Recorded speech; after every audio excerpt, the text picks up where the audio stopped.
Graham stains எத்தனை பேருக்கு தெரியும்? ஒரிசாவில் எரிக்கப்பட்டாங்க. கிரஹாம் ஸ்டெயின்ஸ் அவனுடைய பிள்ளைகளும். அவங்க பிள்ளைங்க எரிக்கப்பட்டு சில வருடங்களுக்கு பின்பு அவருடைய மனைவி ஆஸ்திரேலியாவை சேர்ந்தவர்கள் தமிழ்நாட்டுக்கு பிரசங்கம் பண்ண வந்திருந்தாங்க. எனக்கும் ஒரே ஆசை, அப்ப நான் தமிழ்நாட்டில் இருந்தேன், எப்படி ஆகிலும் போய் அவங்கள பார்க்கணும்னு சொல்லி பெரிய கூட்டம் ஒரு ஆடிட்டோரியம் நடந்துகிட்டு இருந்தது, ஒரு ஹாஸ்பிட்டல் ஆடிட்டோரியம்ல. நான் அதே ஹாஸ்பிட்டல் என்னுடைய ட்ரைனிங்காக இருந்தேன், சர்ஜரி மாஸ்டர் டிகிரி பண்ணிட்டு இருக்கும் போது. அந்த வேகமா என்னுடைய டியூட்டியை முடிச்சுட்டு நாங்கள் போய் நின்னேன். திடீர்னு பார்த்தா அங்கிருந்து ஒரு அனௌன்ஸ்மெண்ட் கொடுத்தாங்க, டாக்டர் அசோக் எங்கேயாவது இருக்கிறீங்களா, இவங்களுக்கு தமிழ்ல டிரான்ஸ்லேட் பண்ணணும், நீங்க தயவு செய்து வாங்கன்னு. கையில பைபிளும் கிடையாது, ஒன்றும் கிடையாது. நான் அவங்கள பார்க்கணும் கேட்கணுன்றதுக்காக போயிருந்தேன். ஸோ வேகமா ஓடுனேன். கர்த்தருடைய கிருபையினால அன்னைக்கு அவங்க டிரான்ஸ்லேட் பண்ண ஒரு வாய்ப்பு கிடைத்தது. டிரான்ஸ்லேட் பண்றது எவ்வளோ கஷ்டம்னு அன்னைக்கு தான் எனக்கு தெரிஞ்சது. ஏன்னா அவங்க பிரசங்கம் பண்ணிட்டு போய் நானும் கேட்டுக்கிட்டே இருப்பேன். அப்புறம் அவங்க சொல்லுவாங்க டிரான்ஸ்லேட் பண்ணு. ஓ டிரான்ஸ்லேட் பண்ணணுமா அப்படின்னு. அது கொஞ்சம் கடினமான ஒரு காரியம். அப்போ அழகா ஒரு வார்த்தை சொன்னாங்க, அவங்க எரிக்கப்பட்டு அடக்கம் பண்ணப்படும் பொழுது பிரஸ் ரிப்போர்ட்டர் அவங்ககிட்ட வந்து கேட்டாங்க, அந்த அம்மாட்ட, உங்க கணவனையும் பிள்ளைகளையும் எரிச்சிட்டாங்க, நீங்க என்ன சொல்றீங்க? சிம்பிளா சொன்னாங்க, கிறிஸ்து எனக்கு இரக்கம் காராட்டினார், நான் அவர்களுக்கு இரக்கம் காண்பிப்பேன்.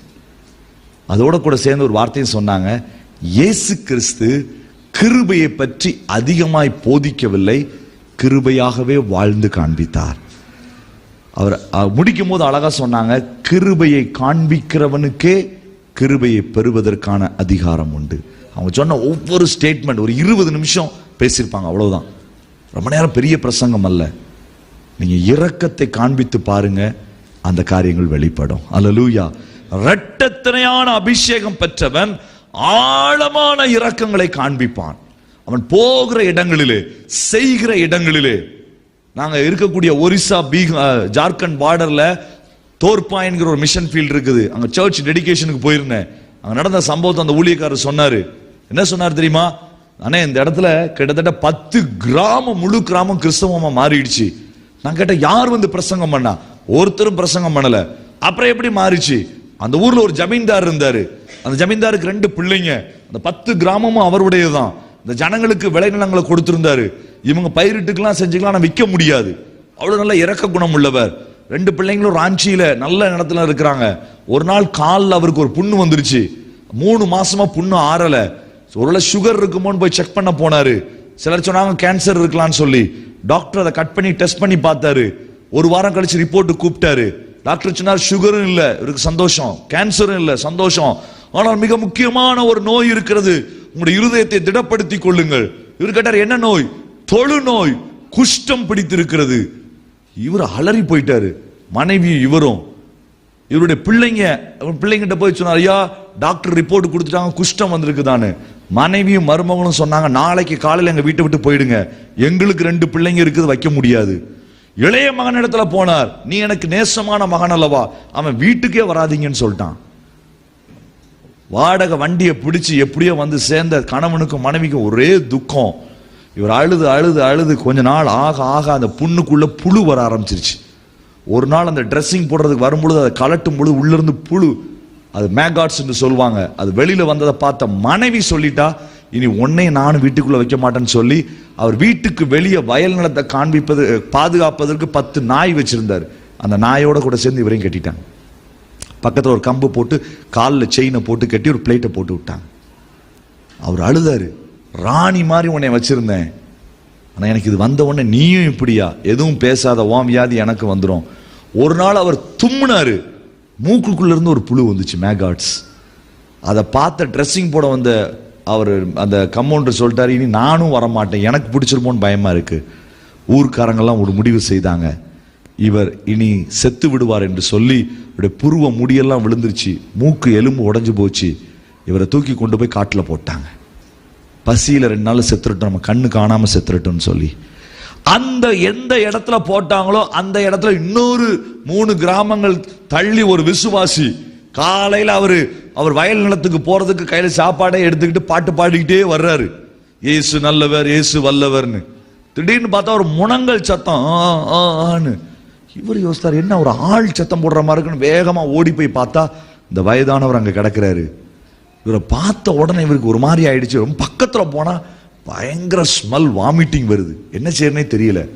உடனே கையில் இருந்த தண்ணியை எடுத்து அவர் மூஞ்சில் அடிச்சார், கொஞ்சம் தண்ணியை வாயில ஊத்துனாரு. அவருக்கு கொஞ்சம் தெளிஞ்சவனும் கொஞ்சம் சாப்பாடையும் போட்டாரு. அவர் நினைச்சாரு அவருடைய பிள்ளைங்க தான் மறுபடியும் வந்துட்டாங்கன்னு நினைச்சு. ஆனா கொஞ்ச நேரத்தில் அவருக்கு தெரிஞ்சது இல்லை, ஏன் பிள்ளை இல்லைன்னு. அவர் சொன்னாரு, நடந்த சம்பவத்தெல்லாம் சொல்லி, தம்பி எல்லாரும் விட்டுட்டாங்க, நீ எதுக்குப்பா என்னை தொடுற, என்னை தொடாத, போயிருப்பா, நான் செத்து போயிடுவேன், எதுக்கு எனக்கு சாப்பாடை கொடுத்தேன்னு சொல்லி, இல்லை நீங்க இருங்கன்னு சொல்லி வேகமா ஓடி போய் பக்கத்துல ஒரு கலங்கின தண்ணி இருக்கிற குளத்துல குட்டையில் உள்ள தண்ணியை கொண்டு வந்து வச்சிருந்த டிஃபன் பாக்ஸ்ல மறுபடியும் கொஞ்சம் தண்ணியை கொண்டு வந்து முகெல்லாம் தொடச்சி எடுத்து மறுபடியும் கொண்டு வந்து கை காலெல்லாம் கழுவி கடைசியில அந்த புண்ணு இருக்கிற இடத்த சொன்னார், இதையும் நான் கழுவி விடுறேன்னு சொல்லி. அவர் சொன்னார், வேணாம் தம்பி, இவ்வளவு போதும், அது ஃபுல்லா புழுவா இருக்கும். அவர் திறந்த பொழுது ஃபுல்லா புழு, அதுலேயும் தண்ணீரை ஊற்றி தான் கட்டியிருந்த துண்டை எடுத்து அதை கையை வச்சு அலசி முடிச்சு கட்டுறதுக்கு துண்டை கலட்டும் பொழுது கர்த்தர் அற்புதம் செய்தார். அந்த இடம் அப்படியே மாறி சிறு குழந்தையை போல அவர் எழுந்தார். ஹல்லேலூயா. ஒரு லெப்ரசி பேஷண்ட் எங்க ஹாஸ்பிட்டலுக்கு வருவாங்கன்னா நான் ஒரு க்ளோவ் போட மாட்டேன், 2 க்ளோவ்ஸ் போடுவேன், ஒரு மாஸ்க் யூஸ் பண்ணுவேன், ஒரு ரூம் ஸ்ப்ரே அடிக்க சொல்லுவோம், டிஸ்இன்ஃபெக்டன்ட் அடிக்க சொல்லுவோம். அந்த அளவிற்கு அதை கவனமா நிக்க முடியாது, வயிறு கொமட்டும். அப்படித்தான் அவங்களுக்கு நாங்க மருத்துவமே செய்வோம். ஆனா அந்த விசுவாசி சொன்னாரு, ஒரே ஒரு காரியத்தை தான் சொன்னாரு, இயேசுவின் அன்பு அது எப்படிங்க முடியும்? என் அப்பாவா இருந்தா நான் என்ன செஞ்சிருப்பேன்? நான் சாக்கடையில் கிடக்கும் போதுதானே எங்க அப்பா வந்து என்னை தூக்குனாரு. தண்ணியை ஊற்றி அந்த இடத்துல கை வச்சு தொட்ட உடனே அந்த இடம் புது சதையினால் நிரம்பினது, புது மனுஷனா எழுதினாரு. 2 பேரும் சந்தோஷமா கட்டி பிடித்து ஊருக்குள்ள ஓடுனாங்க. ஊர் பார்த்தது, 10 ஊரும் வந்தது. அவர் சொன்னார், இயேசுவை அன்றி இங்க யாரும் இருக்கக்கூடாது. இன்றைக்கு 10 திருச்சபைகள் எழுதி விட்டது. ஹல்லேலூயா. அதுதான் கிறிஸ்துவினுடைய எலியாவின் மேலிருந்த இரட்டத்தனையான அபிஷேகம். ரோமர் 5:5 வாசிங்க பார்ப்போம். புதிய ஏற்பாட்டில் எதுக்கு ஆவியின் அபிஷேகத்தை கர்த்தர் கொடுக்கிறாரு? ரோமர் 5:5 வேகமா வாசிங்க. 5-10 நிமிஷத்துல முடிச்சிடலாம். அந்த பரிசுத்த ஆவியினாலே கொடுக்கப்பட்டிருக்கிறது என்று போடப்படவில்லை, ஊற்றப்பட்டிருக்கிறது என்று போடப்பட்டிருக்கிறது. God wants to pour the love. உங்க மேல இரட்டத்தனையான அபிஷேகம் அல்ல, 10 மடங்கு அல்ல, பரிபூரண ஆவியின் பலத்தை கொடுக்கிறதுக்கு காரணம் என்ன?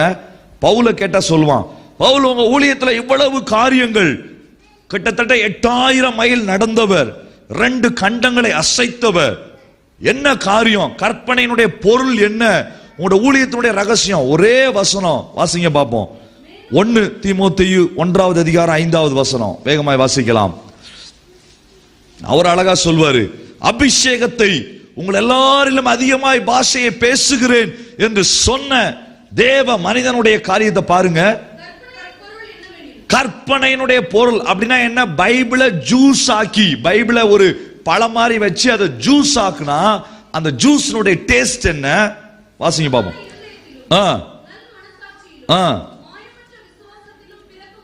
அன்பே, இவைகளின் மூலமாய் பிறக்கக்கூடிய அன்புதான் என்னுடைய ஊழியத்தினுடைய காரியம் என்று சொல்லி தன்னுடைய ஆவிக்குரிய பிள்ளையாகிய தீமோத்தேயுக்கு எழுதுகிறார். தீமோத்தேயுவே, கற்பனையினுடைய முழு பொருள் என்ன? இதிலிருந்து பிறக்கும் அன்பு. இதை இரக்கத்தை காண்பி. show the mercy. நிறைய நேரத்தில் நம்ம அன்பா இருக்கிறேன்னு பேசுவோம், ஆனா என்ன வராது? ஏமி கார்மைக்கேல் அழகான ஒரு கொட்டேஷன் சொன்னாங்க, you can give without love but you cannot love without giving. என்ன அர்த்தம்? நீங்கள் அன்பு இல்லாமலும் கொடுக்க முடியும், ஆனால் கொடுக்காமல் அன்பு கூற முடியாது. பணத்தை குறித்து சொல்லல, மக்களிடத்தில் தங்களுடைய நேரத்தை, காரியங்களை அவங்கள்ட்ட போய் stretch out your hand, கை கரங்களை நீட்டுங்கள். அதுதான் ஆண்டவருடைய காரியம். இரக்கத்தை காண்பிப்பதற்கு எலிசாவுக்கு, எலியாவா இருந்தா என்ன நடந்திருக்கும் தெரியுமா? நாகமான் வந்த உடனே அக்கினி உன்னை சுட்டெரிப்பதாக சொல்லியிருப்பாரு. அவர் கொஞ்சம் வேகமான ஆளு, பக்தி வைராக்கியமான ஆளு, பிளக் பாயிண்ட உடனே மாட்டிடுவாரு.